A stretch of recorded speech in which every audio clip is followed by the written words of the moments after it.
जामीन अर्ज करण्यात येणार, नेमकं काय उद्याची सुनावणीमध्ये असणार थोडक्यात माहिती द्या. त्याच्यामध्ये असं आहे की 14 तारखेला वाल्मिक कराड यांना कोर्टाने न्यायालयीन कोठडी सुनावल्याच्या नंतर त्या दिवशीच आम्ही तात्काळ त्यांचा जामीनचा अर्ज दिला होता.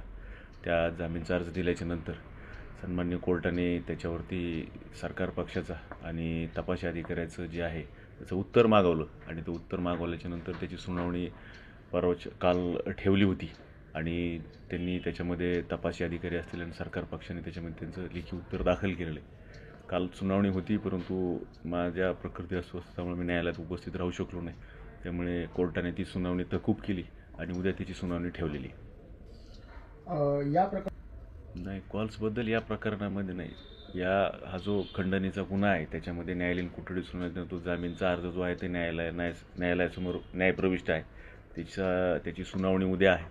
बेसिकली त्याच्यामध्ये आमच्या पक्षकाराचं असं म्हणणं आहे या गुन्ह्याशी जो आहे त्यांचा काही संबंध नाही आहे, प्रत्यक्ष किंवा अप्रत्यक्ष.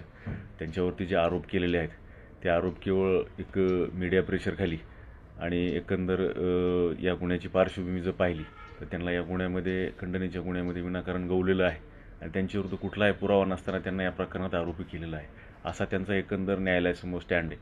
प्रकरण दाखल करायला झालेला जो उशीर आहे आणि तो जो उशीर झाला आहे तो हे दर्शवतो की त्यांना इंटेन्शनली या प्रकरणामध्ये गुंतवलेलं आहे आणि मुळामध्ये त्यांनी जो त्यांच्यावरती कलम लावलेले आहेत ते कलम जर पाहिले तर 308, 1, 2, 3, 4, 5 जे हे कलम आहेत आपण जर पाहिले तर प्रत्येक कलमामध्ये त्याची वेगळी वेगळी डेफिनेशन दिली. त्यानुसार ते जर पाहायला गेलं तर खंडणी मागितली, खंडणी दिली आणि खंडणी घेतली. याच्यामध्ये हे जे प्रकरण आहे खंडणी मागितल्यानंतर कुठेही आजपर्यंतच्या तपासामध्ये खंडणी जी मागितलेली आहे ती त्यांना दिली अशा प्रकारचा कुठलाही पुरावा या प्रकरणामध्ये उपलब्ध नाही आहे किंवा खंडणी मागितल्याचा पण पुरावा या प्रकरणामध्ये उपलब्ध नाही आहे.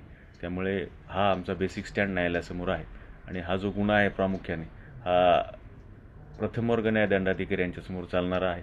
या 2-3 बाजू कोर्टाने कन्सिडर करून आम्हाला जामीन द्यावा हा स्टँड आमचा न्यायालयासमोर आहे. उद्या न्यायालयात युक्तिवाद आहे. न्यायालय आमची बाजू ऐकून घेईन. आमचा न्यायालयावरती भरोसा आहे आमच्या पक्षकाराचा, त्यांचा विश्वास आहे, ट्रस्ट आहे न्यायालयावरती. कदाचित आमची बाजू ऐकून घेऊन सन्मान्य कोर्ट उद्या काय आदेश करेल हे उद्या सांगता येईल. आज त्या गोष्टी काही सांगता येणार. 15 त्यांच्यावरती एकंदर त्यांच्या गुन्ह्याच्या संदर्भाने आम्ही आमच्या पक्षकारांनी त्यांच्या गुन्ह्याच्या संदर्भात ज्या बातम्या प्रकाशित झाल्या किंवा जे झालं त्याच्यानंतर आमच्या पक्षकारांनी संबंधित तपासी अधिकारी यांच्याकडे त्यांच्यावर दाखल गुन्ह्याची यादी 14 गुन्हे त्यांच्यावरती दाखल होते. त्याच्यापैकी त्यांच्यावरती 11 ते 12 गुन्हे त्या गुन्ह्यातून ते दोषमुक्त झालेले आहेत.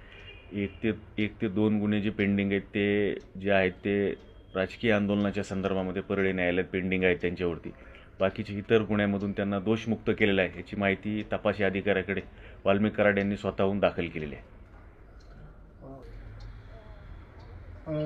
या प्रकरणाच्या अनुषंगाने कराड यांचा अमेरिकेशी काही संबंध असल्याची पण काही बातम्या समोर येत होत्या, याबद्दल काय माहिती?